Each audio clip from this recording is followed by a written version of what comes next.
Video کو like کریں، ہمارے چینل کو سبسکرائب کریں اور بیل آئیکن ضرور پریس کریں۔ آج ہم استخارہ اور خیر پانے کی دعاؤں کے بارے میں پڑھیں گے، اور اس سے پہلے درود شریف۔ اللہم صلی علی محمد وعلی آل محمد کما صلیت علی ابراہیم وعلی آل ابراہیم انک حمید مجید۔ اللہم بارک علی محمد وعلی آل محمد کما بارکت علی ابراہیم وعلی آل ابراہیم انک حمید مجید۔ ارشاد باری تعالیٰ ہے، اے میرے رب، جو بھی بھلائی تو میری طرف نازل کرے، بے شک میں اس کا محتاج ہوں۔ موسیٰ علیہ السلام جب مدین پہنچے تو اس کے کنویں یا چشمے پر بیٹھ گئے۔ وہاں انہوں نے دیکھا کہ چرواہوں کی ایک بھیڑ اپنے اپنے گلوں کو پانی پلا رہی ہے، اور دو عورتیں اپنے گلے کو روکے ہوئے ان سے پیچھے کھڑی ہیں۔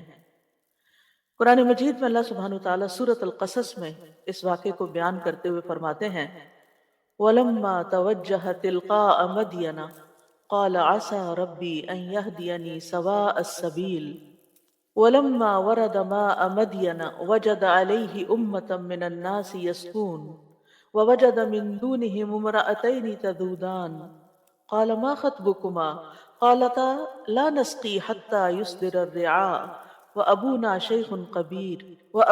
شَيْخٌ كَبِيرٌ فسقى لهما ثم تولى إلى الظل فقال رب إني لما أنزلت إلي من خير فقير۔ اور جب وہ یعنی موسیٰ علیہ السلام مدین کی جانب متوجہ ہوا تو کہا، مجھے امید ہے کہ میرا رب مجھے سیدھا راستہ دکھائے گا۔ اور جب وہ مدین کے پانی پر پہنچا تو اس پر لوگوں کا ایک گروہ پایا جو اپنے مویشیوں کو پانی پلا رہا تھا، اور ان کے علاوہ دو خواتین کو پایا جو اپنے مویشی روک رہی تھیں۔ موسیٰ نے کہا، تم دونوں کا کیا معاملہ ہے؟ وہ دونوں کہنے لگی، جب تک چرواہے پانی پلا کر واپس نہ لوٹ جائیں ہم اپنے جانوروں کو پانی نہیں پلاتی، اور ہمارا باپ بڑی عمر کا بوڑھا آدمی ہے۔ تو اس نے ان دونوں کے مویشیوں کو پانی پلا دیا، پھر سائے کی طرف پلٹ گیا تو کہنے لگا، اے میرے رب، جو بھی بھلائی میں سے تو میری طرف نازل کرے، بے شک میں اس کا محتاج ہوں۔ یہاں اس آیت میں ہم دیکھتے ہیں کہ موسیٰ علیہ السلام ایک طویل سفر کے بعد بے یار و مددگار، ہر طرح کی بھوک پیاس کے عالم میں مدین پہنچتے ہیں، اور وہاں پہنچ کر دیکھتے ہیں کہ ایک جگہ لوگ جمع ہیں اور وہ اپنے اپنے مویشیوں کو پانی پلا رہے ہیں۔ وہ ان کو دیکھتے ہیں کہ وہاں کچھ دو خواتین بھی کھڑی ہیں جو آگے نہیں بڑھ رہی، وہ اپنے جانور پیچھے روک رہی ہیں۔ آپ نے دیکھا ہوگا کہ جانور عام طور پر آگے آگے جاتے ہیں دوسرے جانوروں کو دیکھ کر، تو انہیں کھینچ کھینچ کے پیچھے کر رہی ہیں کیونکہ وہ بھیڑ میں گھسنا نہیں چاہ رہی تھی۔ موسیٰ علیہ السلام نے جب ان کو دیکھا تو مدد کے لیے آگے بڑھے۔ ایک شخص جو ہر طرح کی مدد کا خود محتاج ہو، جس کے پاس کوئی ٹھکانہ نہیں، جس کو اپنے فیوچر کا کچھ پتہ نہیں، جس کے پاس کھانا نہیں، پینا نہیں، رات گزارنے کی جگہ نہیں، کچھ بھی نہیں، یعنی دنیاوی اسباب میں سے کوئی سبب اس کے سامنے نہیں، لیکن اس کے دل کے اندر کیا ہے کہ وہ دوسروں کی مدد کیسے کرے۔ انہم کانوا یسارعون فی الخیرات، پیغمبر علیہ السلام ان کی خصوصیت کیا تھی کہ وہ خیر کے کاموں میں، نیکی کے کاموں میں آگے بڑھ جاتے تھے۔ وہ انتظار نہیں کرتے تھے یہ دیکھیں کہ کوئی انہیں کہے، کوئی انہیں موٹیویٹ کرے، کوئی ان کو انکریج کرے، کوئی ان کو اس پر کوئی معاوضہ دے یا انہیں کوئی ریکمینڈ کرے، نہیں، بس انہوں نے دیکھا کہ یہاں یہ بچیاں ضرورت مند ہیں، اور وہ اپنی ضرورت کو بھول کر ان کی ضرورت کے لیے آگے بڑھ گئے۔ موسیٰ علیہ السلام ایک طاقتور نوجوان تھے، اسی وجہ سے صرف ان کے ایک مکے نے اس قبطی کا کام تمام کر دیا تھا جس کے قتل کے بعد وہ یہاں پر پہنچے تھے۔ انہوں نے اکیلے ہی پانی کا بھاری بھرکم ڈول نکالا اور ان کی بکریوں کو پانی پلا دیا۔ لڑکیاں اپنے جانور لے کر گھر چلی گئیں تو انہوں نے ان سے نہ کسی شکریہ کی توقع کی اور نہ یہ پوچھا تم کہاں سے آئی ہو، کیا کرتی ہو، فضول کی کوئی بات نہیں کی، نہ کوئی ہنسی مذاق، نہ کچھ کسی قسم کی کوئی بات نہیں۔ واپس آ کر بیٹھ گئے درخت کے سائے تلے اور دعا کرنے لگے، رب انی لما انزلت الی من خیر فقیر، اے میرے رب، تیری طرف سے جو بھی بھلائی مجھے پہنچے میں اس کا محتاج ہوں۔ یعنی خدمت لوگوں کی اور اپنی ضروریات کس کے آگے رکھنا؟ اللہ رب العزت کے آگے۔ کہ میری مدد تو کرے گا، مجھے تو نے بندوں کے درد کے لیے پیدا کیا کہ میں ان کی مدد کروں، لیکن میں تیری مدد کا محتاج ہوں۔ یہ جذبات جس انسان کے اندر پیدا ہو جاتے ہیں، اسی کو اللہ سبحانہ و تعالیٰ اپنے دین کی خدمت کے لیے چنتا ہے۔ موسیٰ علیہ السلام اپنے بھائی ہارون علیہ السلام سے چھوٹے تھے اور حکلاتے بھی تھے، لیکن اللہ سبحانہ و تعالیٰ نے ان کو نبوت کے لیے چنا۔ اللہ تعالیٰ کے ہر کام میں حکمتیں ہیں، اور وہ بعد میں ہمیں حکمتیں نظر آتی ہیں کہ آخر انہی کا انتخاب کیوں ہوا، جبکہ موسیٰ علیہ السلام زیادہ فصیح اللسان تھے، زیادہ اچھی طرح بات کر سکتے تھے، اور نبوت کا کام تو ہوتا بھی یہ ہے کہ انسان پیغام کو دوسروں کو بہتر طور پر کمیونیکیٹ کر سکے، لیکن اللہ سبحانہ وتعالیٰ نے موسیٰ علیہ السلام کو چنا۔ موسیٰ علیہ السلام نے اللہ سبحانہ وتعالیٰ سے دعا مانگی، اور کیا مانگا؟ خیر مانگی، اور یہ دعا انتہائی جامع دعا ہے جس میں دنیا اور آخرت کی کوئی ایسی بھلائی نہیں جو اس میں آ نہ گئی تھی۔ یعنی طویل سفر کے بعد غربت، فقر و فاقہ، اس حالت میں ٹوٹے ہوئے ہیں، اور عجز و انکساری کی انتہا دیکھیں تو فوراً ہی دعا قبول ہو گئی۔ اس سے یہ بھی پتہ چلتا ہے کہ اگر ہم چاہتے ہیں کہ ہماری دعائیں قبول ہوں تو پھر ہمیں کیا کرنا ہوگا؟ اللہ سبحانہ وتعالیٰ کے آگے اپنے آپ کو فقیر ظاہر کرنا ہوگا۔ انی لما انزلت الی من خیر فقیر، میں محتاج ہوں، میں محتاج ہوں، میں تیرا بندہ ہوں۔ اور اللہ سبحانہ وتعالیٰ کو ان کی یہ دعا بہت پسند آ گئی، اور اللہ سبحانہ وتعالیٰ نے ان کی دعا قبول کر لی، جس کے نتیجے میں انہیں کھانا پینا تو کیا، انہیں گھر بھی، اور انہیں بیوی بھی، اور جاب بھی، تمام چیزیں جو انسان کی ضرورت ہوتی ہیں وہ چند لمحوں کے اندر نصیب ہو گئی، یعنی جن کو حاصل کرنے میں سال ہا سال لگتے ہیں۔ اور یہاں آپ دیکھیں کہ ایک ہی حلے میں سب کچھ مل جاتا، ساری خیر مل جاتی ہے۔ دنیا کی خیر میں سے یہی چیزیں ہیں جن کی انسان تمنا کرتا ہے اور جو اللہ تعالیٰ سے مانگتا ہے، وہ سب کچھ ان کو مل گیا۔ تو یہ خیر کیا چیز ہوتی ہے؟ خیر کا عربی میں کیا معنی ہے؟ خیر عربی میں شر کی ضد ہے۔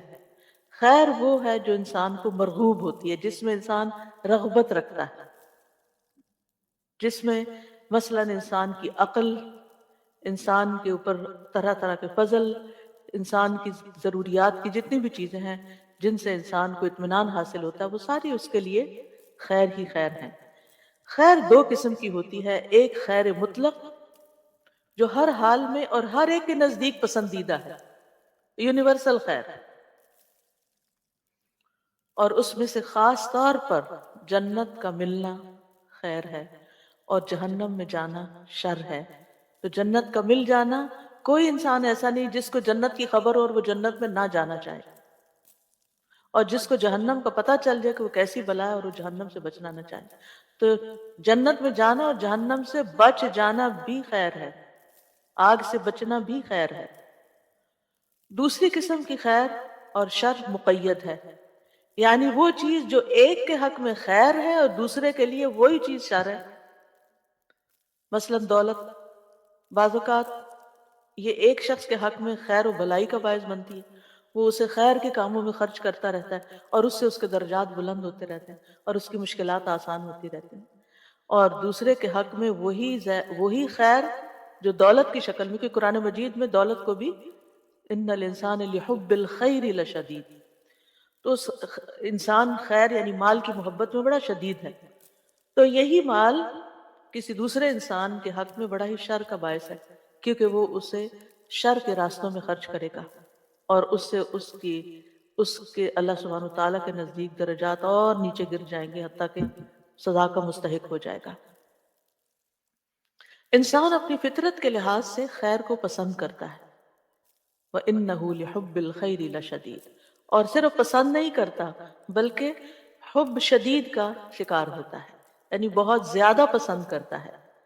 سورۃ فصلت میں آتا ہے لا يسأم الانسان من دعاء الخیر وإن مسه الشر فیئوس قنوط، انسان خیر کی دعا مانگنے سے تھکتا نہیں، اور اگر اسے کوئی تکلیف پہنچ جائے تو نہایت مایوس اور بہت نا امید ہو جاتا ہے، ڈپریسڈ ہو جاتا ہے۔ لیکن یہ یاد رکھیے کہ دینے والا خیر کو تو صرف اللہ ہی ہے، کیونکہ سارے خزانوں کا مالک وہی ہے۔ قل اللہم مالک الملک تؤتی الملک من تشاء وتنزع الملک ممن تشاء وتعز من تشاء وتذل من تشاء بیدک الخیر انک علی کل شیء قدیر۔ کہہ دیجئے اے اللہ بادشاہی کے مالک، تو جسے چاہتا ہے بادشاہی عطا کرتا ہے، اور جس سے چاہتا ہے چھین لیتا ہے، اور جسے چاہتا ہے عزت دیتا ہے، اور جسے چاہتا ہے ذلیل کرتا ہے۔ تیرے ہی ہاتھ میں ہر طرح کی خیر ہے، بے شک تو ہر چیز پر پوری طرح قادر ہے۔ بیدک الخیر، تو خیر کا مالک صرف اور صرف اللہ ہے، اس لیے خیر کا سوال اللہ سے ہی کرنا چاہیے، ہر طرح کی خیر اللہ ہی سے مانگنی چاہیے۔ سارے کا سارا فضل بھی اللہ کے ہاتھ میں ہے۔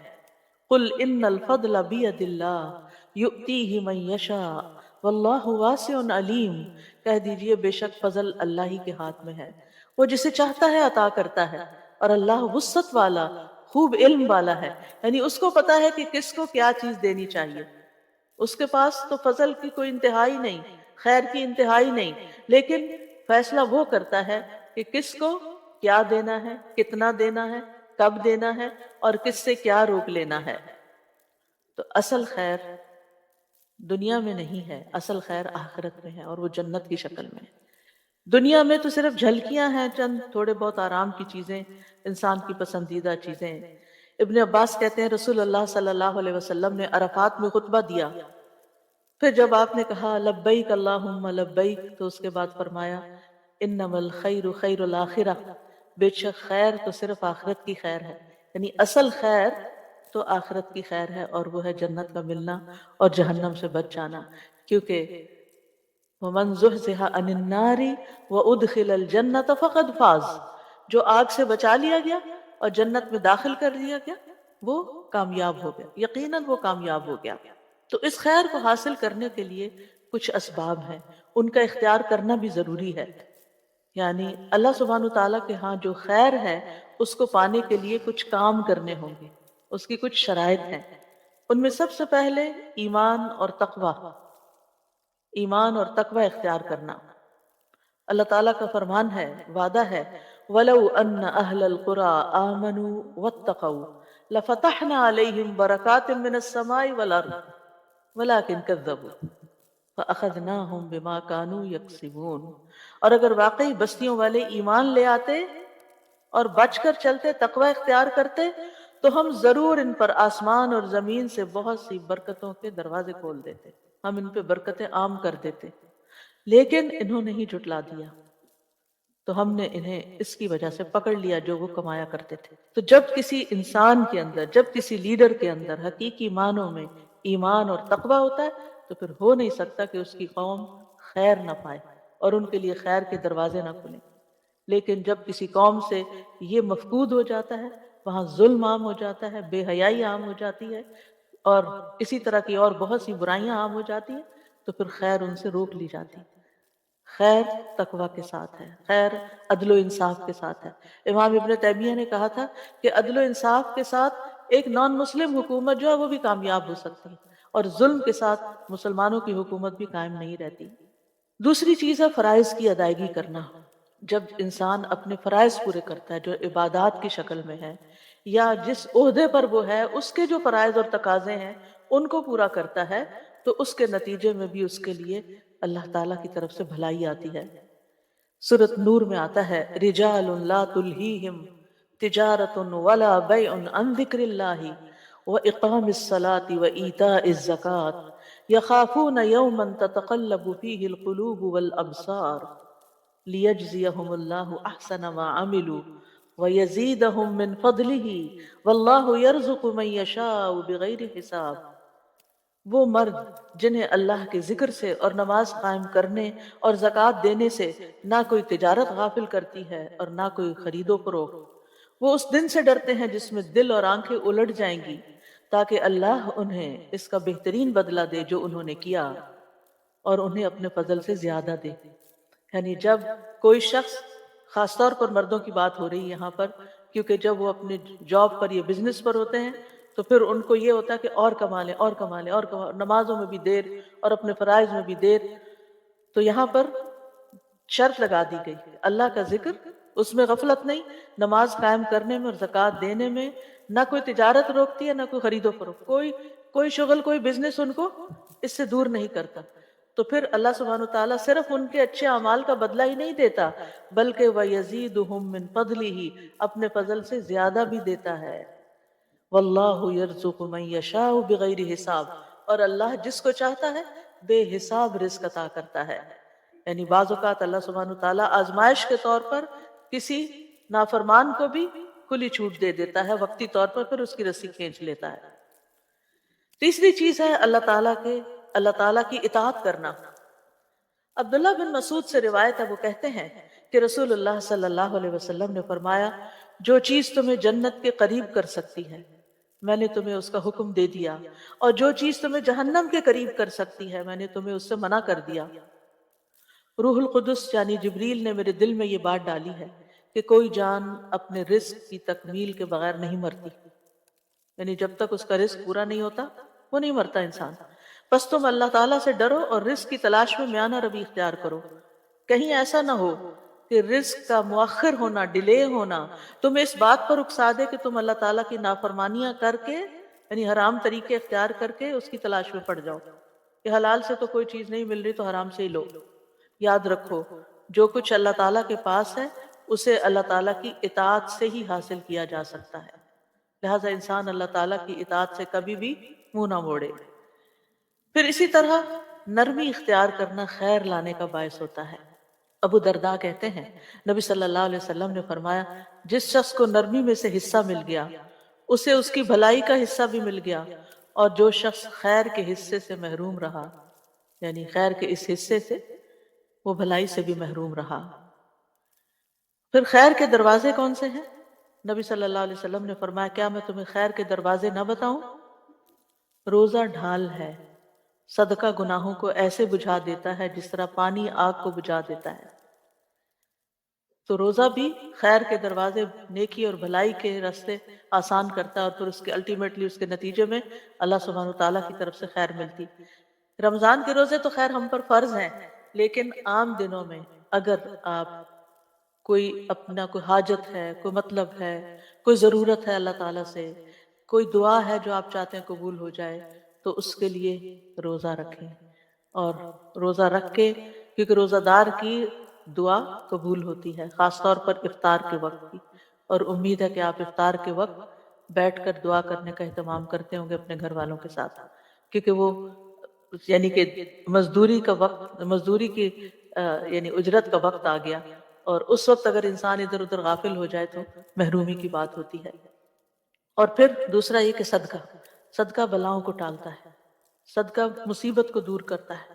لہٰذا انسان صدقہ خیرات کثرت سے کرتا رہے، اور اللہ تعالیٰ کا وعدہ ہے کہ جو تم خرچ کرو گے اللہ سبحانہ وتعالیٰ اس کے پیچھے اور لے آئے گا. تم آگے دیتے جاؤ گے، تمہارے رزق میں کمی نہیں ہوگی، تمہاری قسمت میں جو ہے وہ تو تمہیں مل کے ہی رہے گا، وہ تمہارے پیچھے آئے گا. تم دینے والے بنو. اس سے کیا فائدہ ہوگا کہ وہ نکلتا جاتا ہے نا، وہ آگے چلتا جاتا ہے، اجر ثواب آخرت کے لیے اکٹھا ہوتا جاتا ہے، ہر دنیا میں جو استعمال کرنا وہ بھی آ جائے گا، کیونکہ دینے والا تو اللہ ہے نا. پھر توبہ استغفار کرنا. وَأَنِ اسْتَغْفِرُوا رَبَّكُمْ ثُمَّ تُوبُوا إِلَيْهِ يُمَتِّعْكُمْ مَتَاعًا حَسَنًا إِلَىٰ أَجَلٍ مُّسَمًّى وَيُؤْتِ كُلَّ ذِي فَضْلٍ فَضْلَهُ. اور یہ کہ اپنے رب سے معافی مانگو، اس کے حضور توبہ کرو، وہ ایک خاص مدت تک، یعنی زندگی کی مدت تک تمہیں اچھا سامان زندگی دے گا. یعنی توبہ استغفار کرنے والے لوگوں کی دنیا کی زندگی بھی خوشگوار ہو جاتی ہے، دنیا کی ضروریات بھی ان کی پوری ہوتی ہیں، اور ہر صاحب فضل کو اس کا فضل عطا کرے گا. پھر اسی طرح ہاتھوں کو خیر سے بھرنے والے کلمات. عبداللہ بن ابی اوفا کہتے ہیں ایک شخص نبی صلی اللہ علیہ وسلم کی خدمت میں آیا اور کہنے لگا کہ میں قرآن سے کچھ یاد نہیں کر سکتا، آپ مجھے کچھ سکھا دیجئے. یعنی قرآن کا حفظ کرنا میرے لیے مشکل ہے. بعض لوگوں کا ایپٹیٹیوڈ نہیں ہوتا، وہ حفظ نہیں کر پاتے، تو پھر کیا کریں؟ تو آپ نے فرمایا، ہاں آپ مجھے وہ سکھا دیجئے جو میرے لیے قرأت قرآن سے کفایت کرے، یعنی اگر میں قرآن نہیں پڑھ سکتا تو میرے پاس کچھ ایسے کلمات ہوں کہ کم از کم میں کچھ تو اجر و ثواب پاؤں۔ آپ صلی اللہ علیہ وسلم نے فرمایا تم سبحان اللہ والحمد للہ ولا الہ الا اللہ واللہ اکبر ولا حول ولا قوت الا باللہ پڑھا کرو۔ جیسے بعض اوقات نان مسلمز ہوتے ہیں نا، مسلم ہو جاتے ہیں، ریورٹ ہوتے ہیں، پھر ان کو ابھی عربی پڑھنا کرنا بہت مشکل لگتا ہے، تو اس وقت تک ان کو یہ کلمات سکھا دیے جائیں، چھوٹے بچوں کو بھی سکھا دیے جائیں، جب تک وہ پڑھنے اور حفظ کرنے کے لائق ہوں گے اس تسبیح کا ذکر تکرار کرتے، اس تسبیح کی تکرار کرتے رہیں۔ وہ کہنے لگا اللہ کے رسول یہ تو اللہ عز و جل کے لیے ہوا، یعنی اللہ کی تعریف ہوئی، میرے لیے کیا ہے؟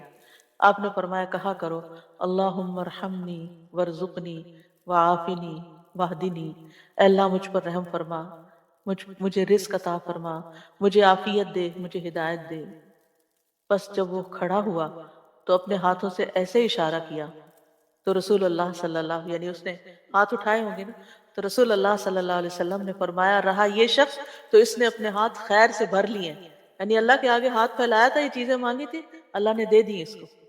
تو پہلے بھی بات ہو چکی ہے کہ اللہ تعالیٰ کی حمد و ثنا کے بعد جو دعا کی جائے وہ دعا قبول ہوتی ہے، لہٰذا یہ ذکر کر کے پھر انسان یہ دعا بھی اپنی پڑھ لے۔ رات کے وقت جب انسان کی آنکھ کھلتی ہے تو اس وقت بھی یہ لا الہ الا اللہ وحدہ لا شریک لہ، اور پھر اس کے بعد ولا، یعنی کہ آخر تک پڑھ کے پھر اللہم اغفر لی یا کوئی بھی دعا کرتا ہے تو دعا قبول ہوتی ہے۔ تو اس سے پتہ یہ چلتا ہے کہ جب بھی آپ دعا کرنے لگیں تو پہلے اللہ تعالیٰ کی تسبیح یا درود شریف ان چیزوں کا اہتمام کر لیں تو قبولیت کے چانسز بڑھ جاتے ہیں۔ جہاں کچھ کام خیر میں اضافہ کا باعث بنتے ہیں وہاں کچھ چیزیں خیر سے محروم کرنے کا بھی باعث بنتی ہیں، جن میں اول درجے میں گناہ اور نافرمانی کے کام۔ عبداللہ بن عمر کہتے ہیں کہ رسول اللہ صلی اللہ علیہ وسلم متوجہ ہوئے اور فرمایا اے مہاجرین کے گروہ، 5 آزمائشیں ہیں جن میں تم مبتلا ہوگے اور میں اس بات سے اللہ کی پناہ چاہتا ہوں کہ تم ان کو پاؤ۔ نمبر 1، جب کسی قوم میں بدکاری عام ہو جاتی ہے اور وہ اعلانیہ اس کا ارتکاب کرتے ہیں تو ان میں طاعون اور مختلف بیماریاں جو ان کے اسلاف میں نہیں تھی پھیل جاتی ہیں، یعنی زنا کے نتیجے میں جس قوم میں یہ بیماری عام ہو جاتی ہے تو پھر ان میں نئی نئی بیماریاں پھوٹ پڑتی ہیں۔ نمبر 2، جب وہ ناپ تول میں کمی کرتے ہیں تو انہیں قحط سالیاں، سخت تکلیفیں اور بادشاہوں کے ظلم دبوچ لیتے ہیں۔ نمبر 3، جب لوگ اپنے مال سے زکوٰۃ ادا کرنے سے رک جاتے ہیں تو آسمان سے بارش کا نزول بند ہو جاتا ہے، اگر چوپائے نہ ہوتے تو ان پر بارش نازل نہ ہوتی۔ نمبر 4، جب لوگ اللہ اور اس کے رسول کا عہد و پیمان توڑ دیتے ہیں تو اللہ ان پر دوسری قوموں میں سے دشمن مسلط کر دیتا ہے، یعنی جب قوم اجتماعی طور پر اللہ سے کوئی وعدہ کرتی ہے، جیسے پاکستان بناتے ہوئے لوگوں نے کہا تھا کہ پاکستان کا مطلب کیا؟ لا الہ الا اللہ، وہ تو رہ گیا پیچھے، اور کبھی نئے پاکستان کا نعرہ لگا اور کبھی کسی اور پاکستان کا، تو جو اصل مقصد تھا وہ کہاں گیا؟ توحید کی بجائے شرک عام ہونے لگا۔ تو یہ قوم جب اپنا وعدہ توڑ دیتی ہے تو پھر اللہ تعالیٰ اور قوموں کو ان پہ مسلط کر دے، وہ پھر اپنے فیصلے خود نہیں کرتی، دوسری قومیں ان کے فیصلے کرتی۔ نمبر 5، جب مسلمانوں کے حکمران اللہ کی کتاب کے مطابق فیصلہ نہیں کرتے اور اس کے نازل کردہ قوانین کو ترجیح نہیں دیتے تو اللہ تعالیٰ ان کو آپس میں لڑا دیتا ہے، یعنی جس قوم کے اندر اللہ کی کتاب کے مطابق فیصلہ نہیں ہوتا اور اللہ کے قانون کے مطابق فیصلہ نہیں ہوتا، یعنی مسلمان حکمران اس کو ترجیح نہیں دیتے اور چیزوں کو ترجیح دیتے ہیں، تو پھر ان کی آپس کی لڑائیاں شروع ہو جاتی ہیں، یعنی آپس میں ہی پھوٹ پڑ جاتی ہے۔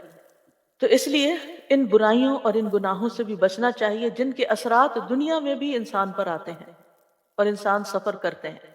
حسن بصری کہتے ہیں اللہ کی قسم بادل میں تمہارے لیے رزق ہے، لیکن تم اپنی غلطیوں اور اعمال کی وجہ سے اس سے محروم کر دیے جاتے ہو۔ وَفِي السَّمَاءِ رِزْقُكُمْ وَمَا تُوعَدُونَ، آسمان میں، آسمان سے مرادیاں بادل ہیں اور اس سے اوپر بھی ظاہر اللہ کے فیصلے ہیں، تو یہ رزق ہے تمہارے لیے، لیکن تم تک کیوں نہیں پہنچتا؟ کیونکہ تمہارے گناہوں نے آگے آڑ بنا لی۔ تو اس لیے استغفار جب انسان کرتا ہے، گناہوں سے توبہ کرتا ہے، تو اللہ سبحانہ وتعالیٰ وہ رکاوٹیں دور کر دیتا ہے اور وہ رزق کی بارش ہونے لگتی ہے۔ پھر اسی طرح آپس کا لڑائی جھگڑا، چاہے ہسبینڈ وائف میں ہو، چاہے بچوں میں ہو، چاہے خاندان کے اندر ہو، چاہے کسی قوم کے اندر ہو. یہ جو باہمی لڑائیاں ہیں یہ بھی انسان کو خیر سے محروم کر دیتی ہیں. نبی صلی اللہ علیہ وسلم لیلۃ القدر کی خبر دینے کے لیے تشریف لائے کہ دو مسلمان آپس میں جھگڑنے لگے. آپ نے فرمایا میں تمہیں لیلۃ القدر بتانے کے لیے باہر آیا تھا، لیکن فلاں فلاں جھگڑ پڑے تو اس کی معرفت کو اٹھا لیا گیا. امید ہے کہ تمہارے لیے یہی بہتر ہوگا، لہٰذا اب تم اسے 9ویں، 7ویں اور 5ویں رات میں تلاش کرو، یعنی آخری عشرے میں. پھر اسی طرح سختی. جریر رضی اللہ عنہ کہتے ہیں کہ نبی صلی اللہ علیہ وسلم نے فرمایا جس شخص کو نرم خوئی سے محروم کر دیا گیا وہ بھلائی سے محروم کر دیا جاتا ہے. یہ نرمی سب سے پہلے زبان کی نرمی ہوتی ہے. آپ دیکھیں کہ بعض اوقات ہسبینڈ وائف کی لڑائی میں ایک خاموش ہے، ایک آہستہ بات کر رہا ہے، ایک تحمل سے بات کر رہا ہے، اور دوسرا انتہائی بدتمیزی اور بد اخلاقی سے بات کر رہا ہے اور کرتا ہی چلا جا رہا ہے، انتہائی ڈس ریسپیکٹفل. اب آپ خود سوچئے کس کو شر پہنچے گا. یعنی میں نہ میل کی بات کرتی ہوں نہ فیمیل کی. جو بھی بدتمیزی اور بد اخلاقی پہ اترے گا، جو بھی دوسرے کی رسپیکٹ نہیں کرے گا، جو بھی بد زبانی کرے گا، نقصان اسی کا ہوگا. سب سے پہلے تو یہ کہ ان پیار کے رشتوں میں آپ دیکھیں ہسبینڈ وائف کا رشتہ ایک پیار کا رشتہ ہوتا ہے. جب آپ اپنے پیارے رشتے میں بدتمیزی کرنے لگتے ہیں تو کیا آپ پیار حاصل کر سکتے ہیں؟ کیا آپ خیر پا سکتے ہیں؟ دو دوست ہوں، اگر ایک دوست دوسرے پہ چڑھائی کرتا، ہر بات پہ لڑائی، تو وہ کب تک آپ کو برداشت کرے گا؟ وہ آپ کو چھوڑ دے گا. پھر اسی طرح بچوں کے بیچ میں بھی آپس میں ہو، یا نیبرز میں ہو، یا کسی ملک کے افراد میں، یا پارٹیوں میں، یا جماعتوں میں، یا کسی میں بھی، تو نتیجہ کیا ہوتا ہے؟ جو اصل کرنے کے کام ہوتے ہیں وہ پیچھے رہ جاتے ہیں، مقاصد بھول جاتے ہیں. یعنی مثلاً آپ نے کوئی جوائنٹ وینچر شروع کیا دینی اداروں میں، مسجدوں میں، اسلامک سینٹرز میں، آپ نے کوئی مل جل کے ایز اے ٹیم ایک پروجیکٹ شروع کیا اور پھر آپس میں آپ لڑ پڑے. پروجیکٹ کیسے پورا ہوگا؟ خیر کہاں سے آئے گی؟ سوال ہی پیدا نہیں ہوتا. میاں بیوی نے مل کے کوئی کام شروع کیا، کوئی گھر بنانا شروع کیا، کوئی اور کام شروع کیا، آپس میں لڑائی ختم نہیں ہوتی تو کیا ہوگا؟ دونوں آدھا آدھا کر کے الگ الگ ہو جائیں گے. تو سب سے پہلے ہمیں جس چیز کو، اور خصوصاً نبی صلی اللہ علیہ وسلم نے عورتوں کو جس بات کی تلقین کی تھی وہ کیا تھی کہ تم اپنی، یعنی آپ نے فرمایا میں نے عورتوں کی اکثریت کو جہنم میں دیکھا ہے. تو کہا گیا کہ کیا وہ ہماری مائیں بہنیں نہیں ہیں؟ کہا گیا کہ فرمایا کہ وہ یعنی کس وجہ سے شوہر کی ناشکری ہوتی ہے، یعنی جو کچھ وہ ان کو دیتا ہے اس پر وہ شکر گزار نہیں ہوتی، کبھی خوش راضی نہیں ہوتی، اور دوسری بات زبان کا غلط استعمال کرتی ہیں، زبان کا غلط استعمال.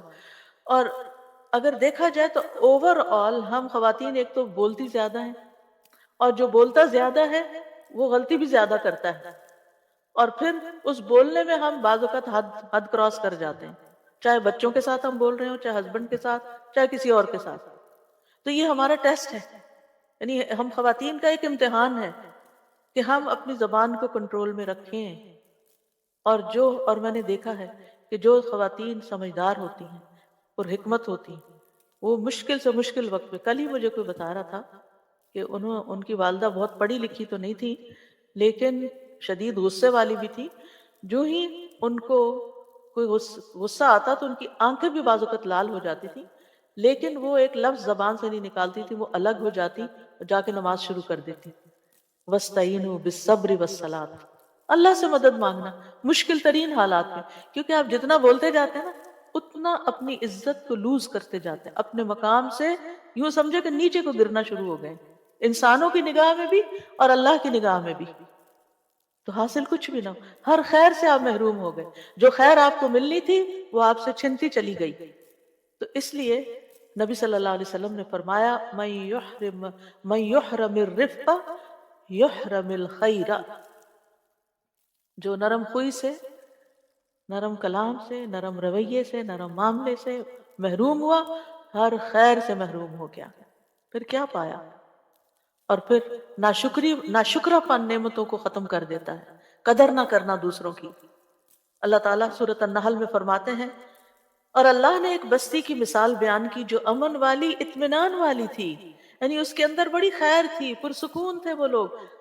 اس کے پاس اس کا رزق کھلا ہر جگہ سے آ رہا تھا، ہر طرف سے رزق کی بھرمار تھی، تو اس بستی والوں نے اللہ کی نعمتوں کی ناشکری کی، تو اللہ نے اسے بھوک اور خوف کا لباس پہنا دیا، اس کے بدلے جو وہ کیا کرتے تھے، یعنی ناشکری کے بدلے۔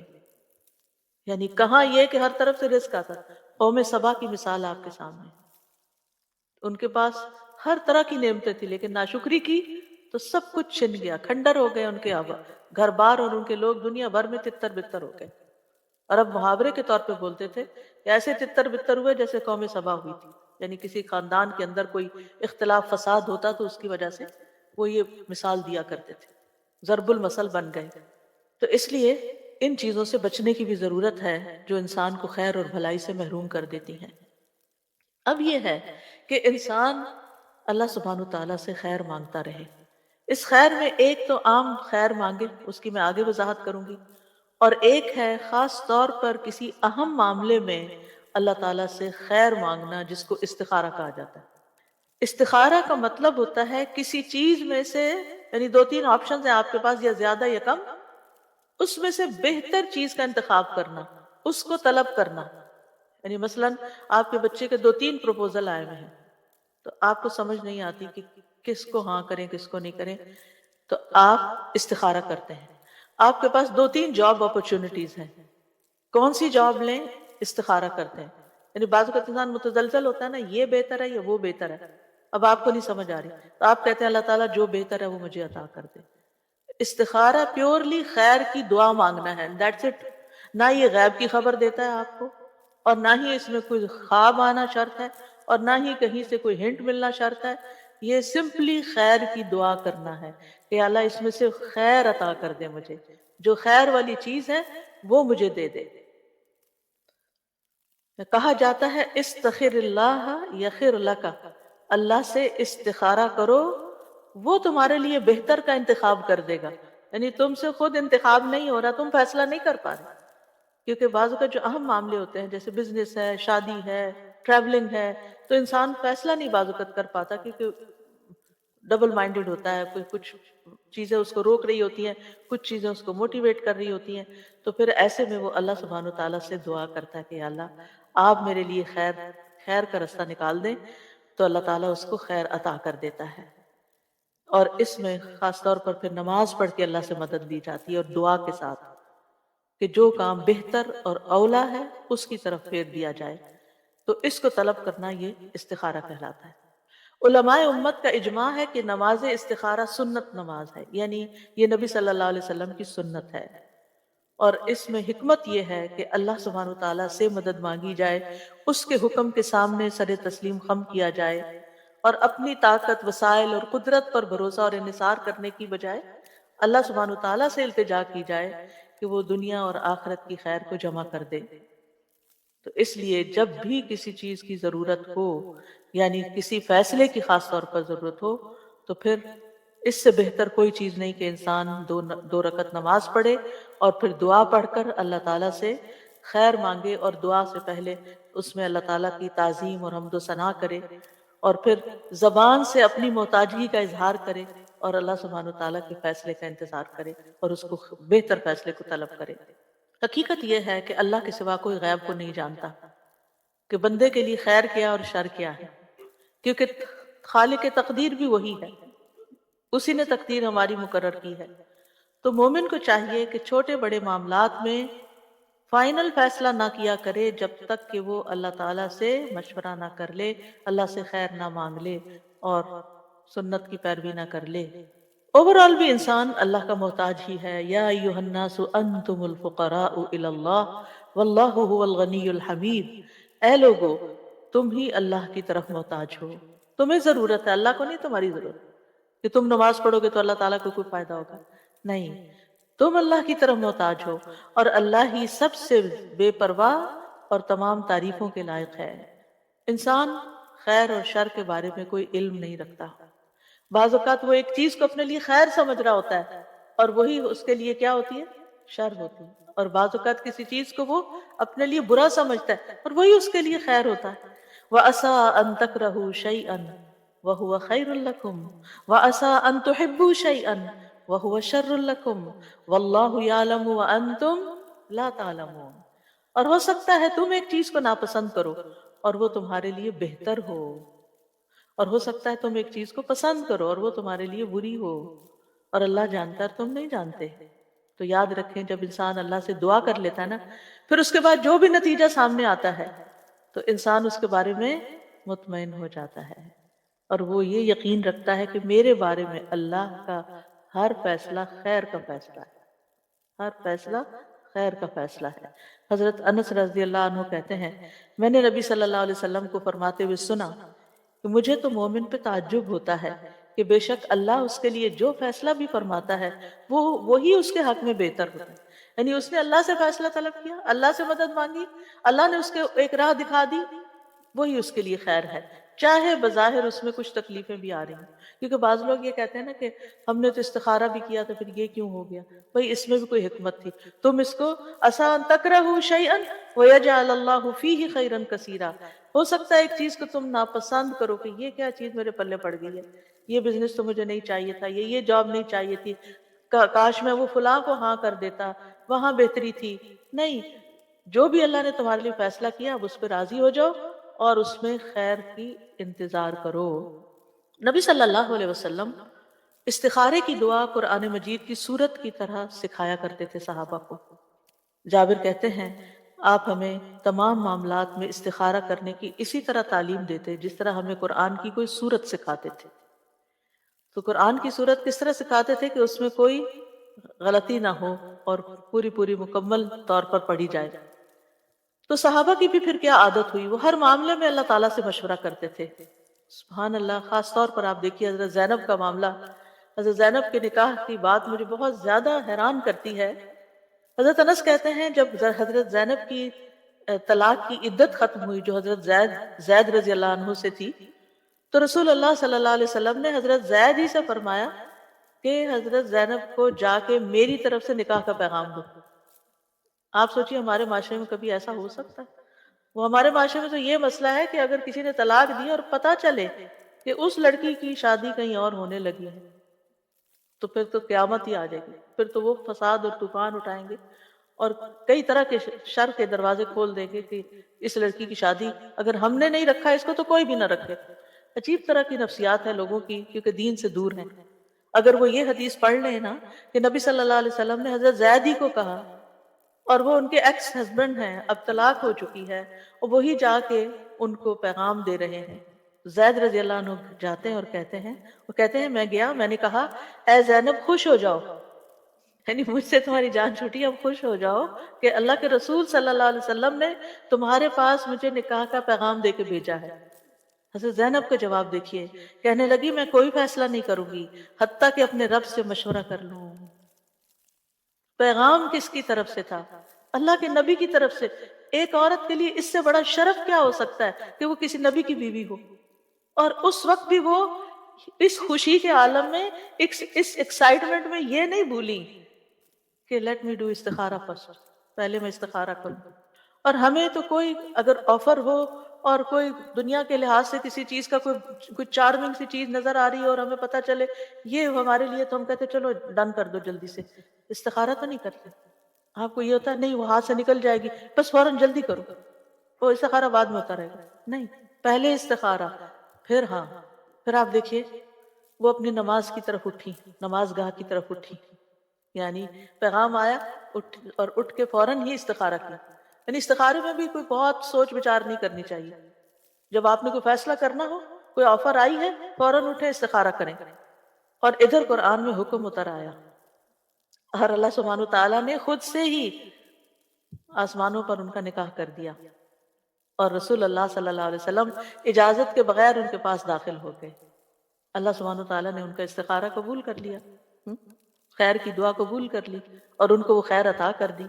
اگر بظاہر خیر کا کام بھی نظر آتا ہو، اس حدیث سے کیا پتہ چلتا ہے کہ خیر کا کام بھی نظر آتا ہو پھر بھی استخارہ کریں۔ آپ ہر لحاظ سے بالکل سیٹسفائیڈ ہیں، بس آخری فائنل سگنیچر کرنے جا رہے ہیں، آپ کو لگتا ہے بالکل میں صحیح فیصلہ، آپ کا دل بھی مطمئن ہے، شرح صدر ہے، پھر بھی استخارہ کریں۔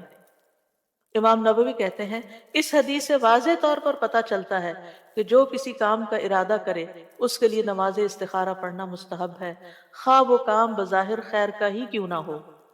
بعض علماء کہتے ہیں کسی بندے کو دنیا کے کاموں میں بھی کسی کام کے لیے، یعنی اہم کاموں کے لیے، ایک تو نا روٹین کی عادت، ڈیلی روٹین کے لیے، لیکن اہم کاموں کے لیے اس وقت تک آگے نہیں بڑھنا چاہیے جب تک وہ اللہ سے اس میں خیر کا سوال نہ کر لے، یعنی نماز استخارہ کی 2 رکعتیں ادا نہ کر لے۔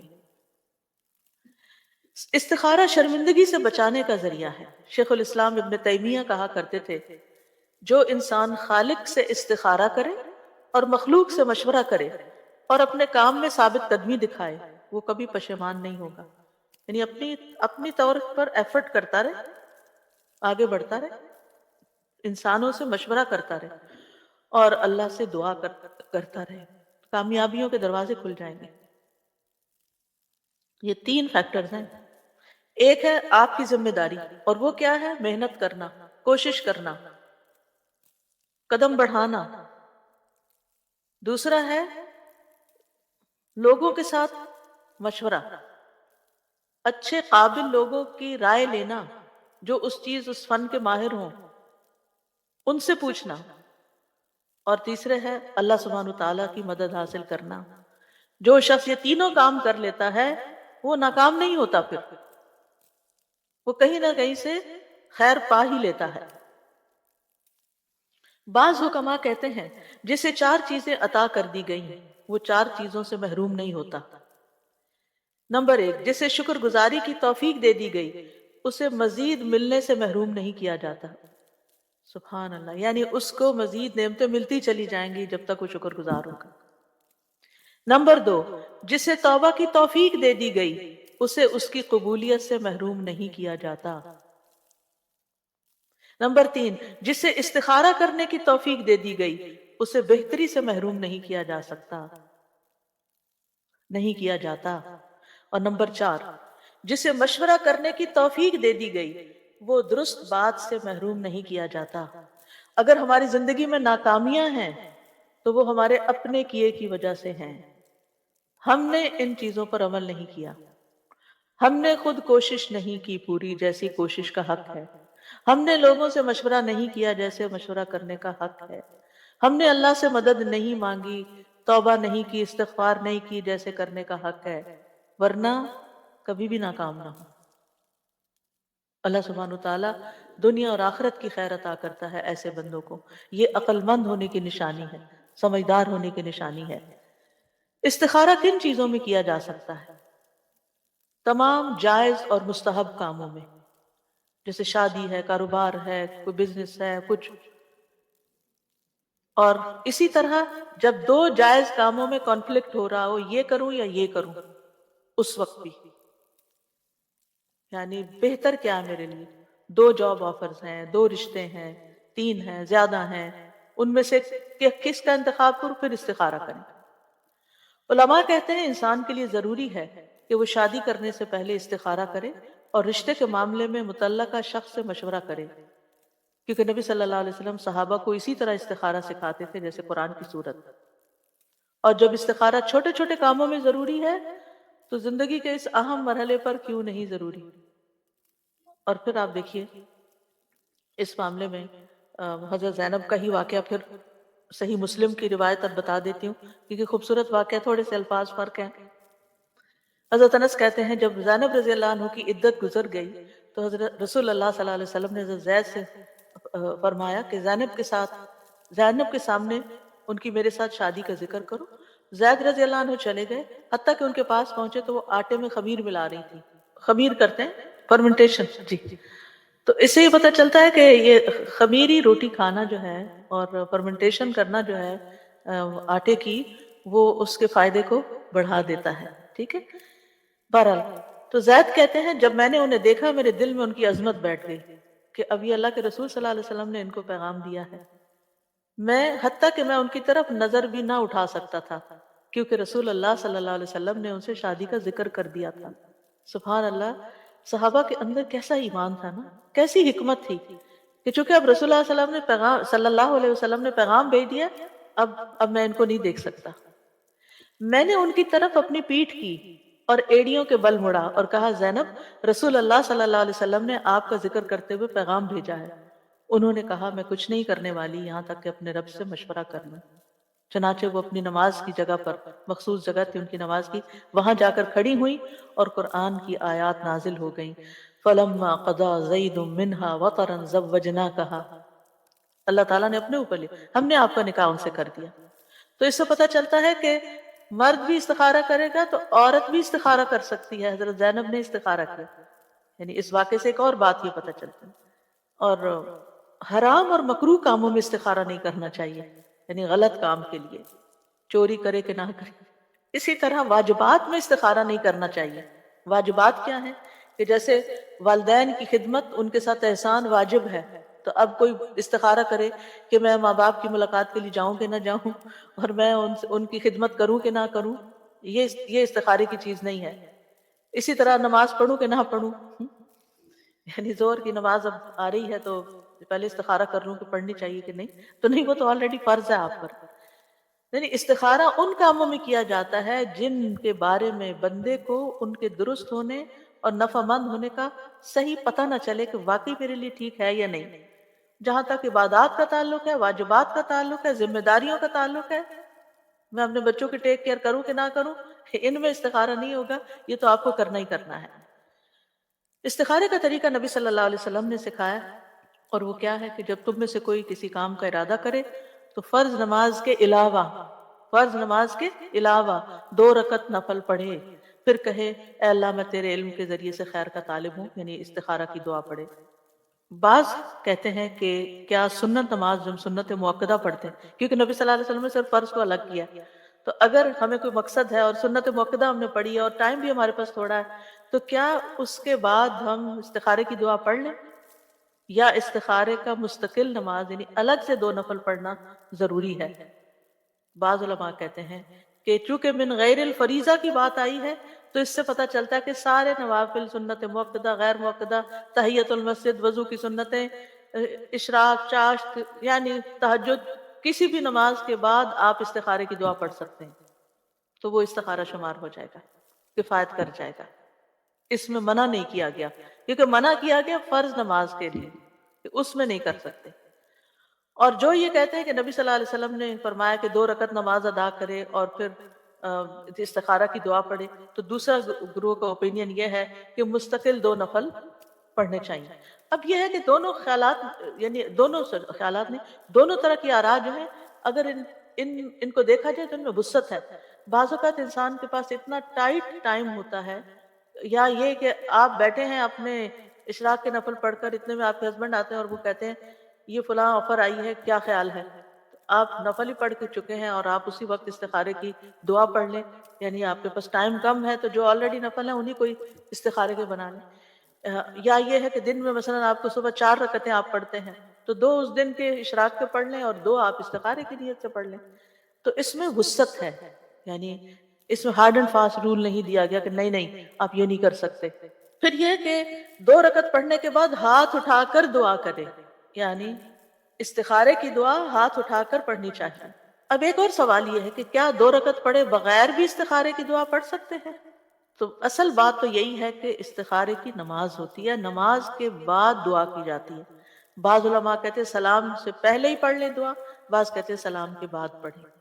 تو یہ دعا نماز کے ساتھ منسلک ہے، لیکن اگر عورت نماز نہیں پڑھنے کی حالت میں، پیریڈز کے دن ہیں، تو پھر اس کے لیے، یعنی جس کے لیے نماز ادا کرنا ممکن نہیں، مثلا آپ ٹریول کر رہے ہیں، آپ کو وضو کی بھی گنجائش نہیں، کچھ نہیں، کوئی ایسی چیز آ گئی جس میں آپ کو فیصلہ کرنا ہے، آپ دیر اینڈ دین بیٹھ کر استخارے کی دعا پڑھ لیتے ہیں کہ نماز پڑھنے کا موقع نہیں ہے، کوئی جگہ نہیں ہے، راستے میں، بازار میں کچھ خریدنا چاہ رہے ہیں، اور آپ کو یہ ہے کہ ابھی اسی چکر میں ہی میں یہ خرید کے لے جاؤں، آپ کو مثلا اپنی بیڈ چاہیے، آپ کسی اس دکان میں چلے جاتے ہیں، کسی مال میں چلے جاتے ہیں، آپ کو کوئی چیز پسند آ جاتی، لیکن آپ سوچتے ہیں پتہ نہیں اب میرے ہسبینڈ کو پسند آئے گی یا نہیں، تو میں کیا کروں کہ نہ کروں، اور وہاں آپ کھڑے ہو کے نماز بھی پڑھنے کی جگہ نہیں، تو آپ کیا کر سکتے ہیں؟ ایٹ لیسٹ اگر آپ کے لیے دوبارہ آنا ممکن نہیں اور اسی وقت زیادہ کنوینئنٹ ہے کہ کچھ اور چیزیں بھی ہیں، انہی کے ساتھ ٹرانسپورٹ ہو جائے گی، یہ چیز بھی تو استخارے کی کم از کم دعا پڑھ کر آپ خریدیں.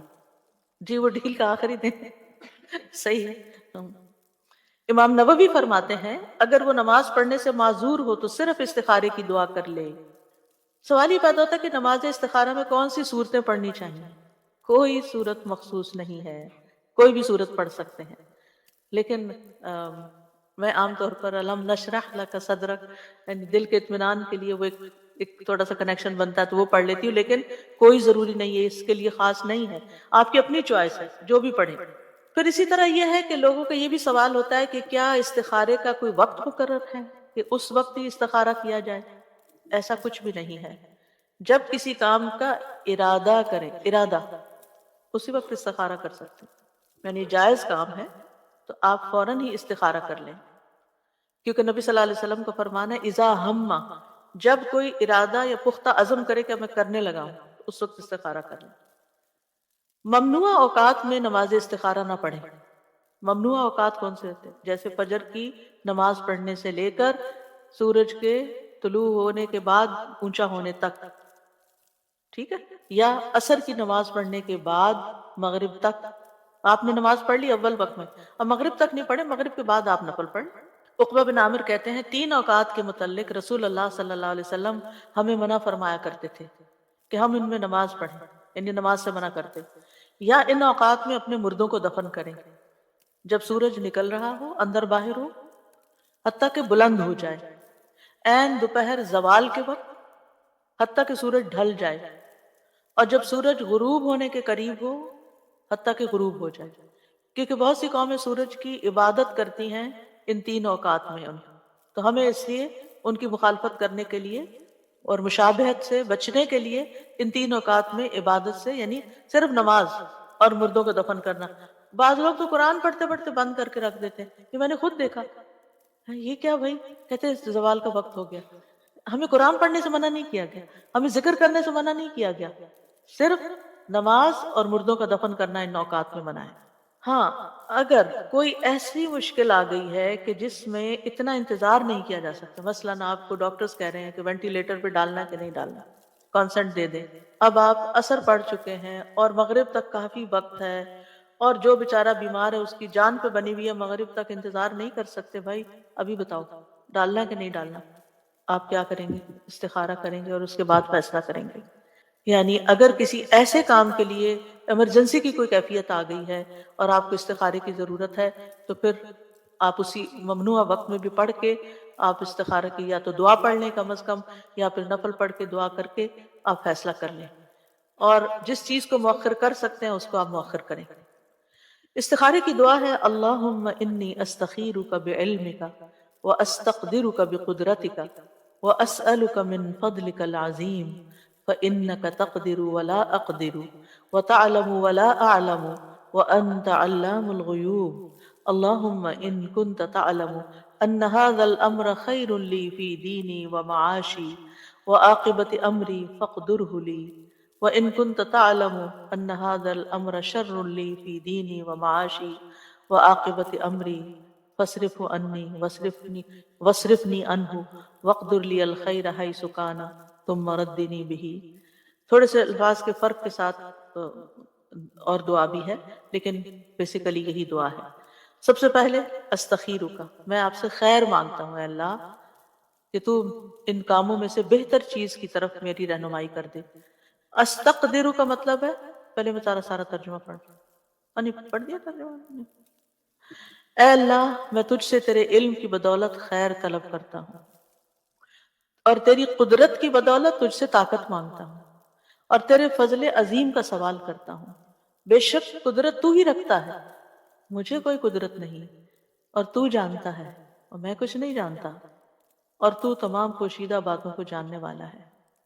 اے اللہ اگر تو جانتا ہے کہ یہ کام، اور کام کا یا نام لے، صرف یہ کام نہ کہیں بلکہ فلاں جگہ شادی کرنا بچے کی، یا کوئی اور کام، یہ بزنس کرنا، یہ جاب لینا، بولیں اس لفظ کو اردو میں بول دیں بے شک، میرے دین، میری دنیا اور میرے کام کے انجام کے اعتبار سے میرے لیے بہتر ہے تو اسے میرے لیے نصیب کر. اور اگر تو جانتا ہے کہ یہ کام میرے دین، میری دنیا اور میرے کام کے انجام کے اعتبار سے برا ہے تو اسے مجھ سے ہٹا دے اور مجھے بھی اس سے ہٹا دے اور میرے لیے خیر مقدر کر دے جہاں بھی وہ ہو، پھر اس پر مجھے راضی کر دے، اس پر مجھے راضی کر دے، کیونکہ اس وقت پھر یہ خیال آنا کہ اوہ فلاں بہتر تھا، تو یہ انسان کے اطمینان کو ختم کر دیتا ہے۔ تو استخیرک کا میں تجھ سے خیر طلب کرتا ہوں کہ جو زیادہ فائدہ مند چیز ہے میں اس کی طرف جاؤں۔